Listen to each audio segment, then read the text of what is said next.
Buenas chicos y chicas, y me encanta saludaros de nuevo y vamos a por la última parte de este tema.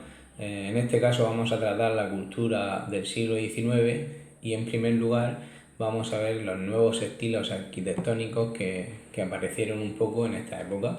De modo general tenemos que decir que los estilos arquitectónicos que empezaron en este siglo fue el neoclasicismo, la arquitectura del hierro y, como podemos ver aquí abajo, el modernismo.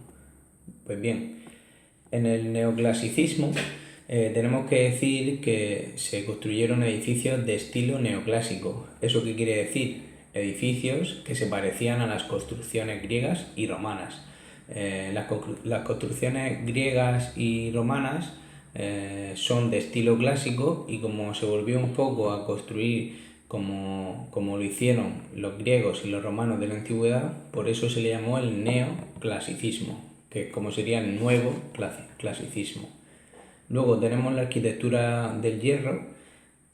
Como bien sabéis, como hemos trabajado con la revolución industrial, pues aparecieron nuevos edificios, como estaciones de ferrocarriles, o como podemos ver ahí también en la imagen, el Palacio de Cristal en Madrid, que está en el Parque Retiro del Madrid.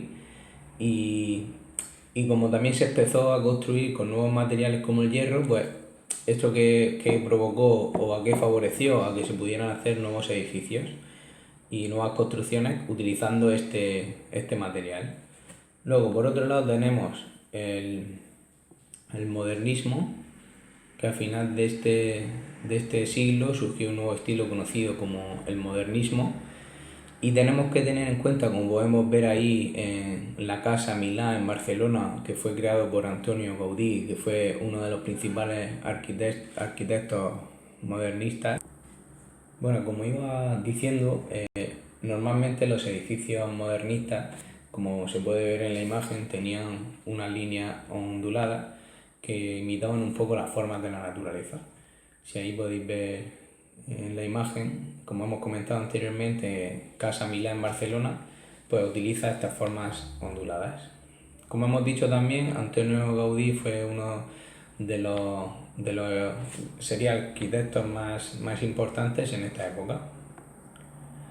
Pues bien, pasamos ahora al tema de la escultura. Tenemos que decir que la transformación de las ciudades, que se produjo también con la revolución industrial, pues transformó y repercutió también en la escultura. Obviamente las plazas, los jardines, las grandes avenidas, las calles se empezaron a decorar con esculturas conmemorativas. ¿Esto qué quiere decir? Que se dedicaban a una persona concreta y fundamentalmente se realizaban en piedra. Por eso en esta época se empezaron a realizar numerosos retratos, y entre los escultores más importantes podemos destacar a José Álvarez Cubero, Mariano Benlliure y Ricardo Bellver. Bueno, vamos a pasar ahora a la siguiente página, que tiene que ver con, si se carga, vamos a ver. También otro aspecto importante dentro de la cultura del siglo XIX fue la pintura, puesto que Francisco de Goya siguió siendo uno de los principales pintores de la época, puesto que este autor también estuvo en el siglo XVIII.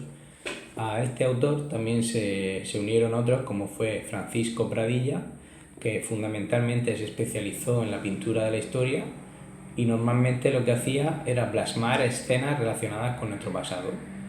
Luego, por otro lado, tenemos los retratos de Federico de Madrazo, que normalmente lo que hacían era reflejar cualidades físicas y de personalidad de las personas que representaba. Normalmente o representaba a reyes, a condesas, a reinas, a príncipes.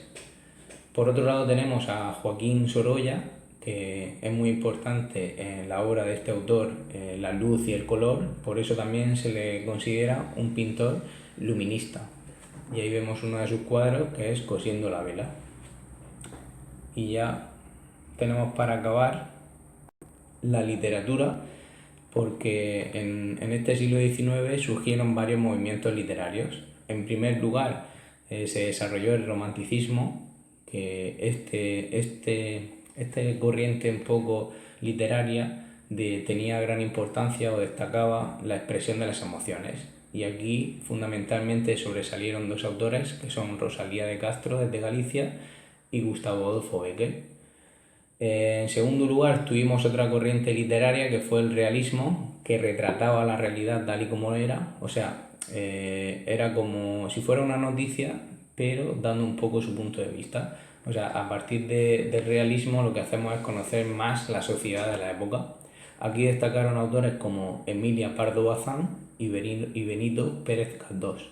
Y finalmente tenemos una generación de poetas denominada la generación del 98, que lo que hicieron fue expresar un poco el pesimismo que había en ese momento sobre el futuro de España, y en esta generación tenemos dos autores importantes, entre otros, como son Antonio Machado y Miguel de Unamuno. Bueno, hasta aquí sería la explicación de esta parte. Ya sabéis que si habéis visto en las tareas no vais a tener que hacer estas actividades, pero sí tenéis que rellenar el cuestionario general del tema, en el que también aparecerán preguntas de este apartado, y también tendréis que hacer una presentación del tema como se especifica en la tarea. Un saludo, hasta luego.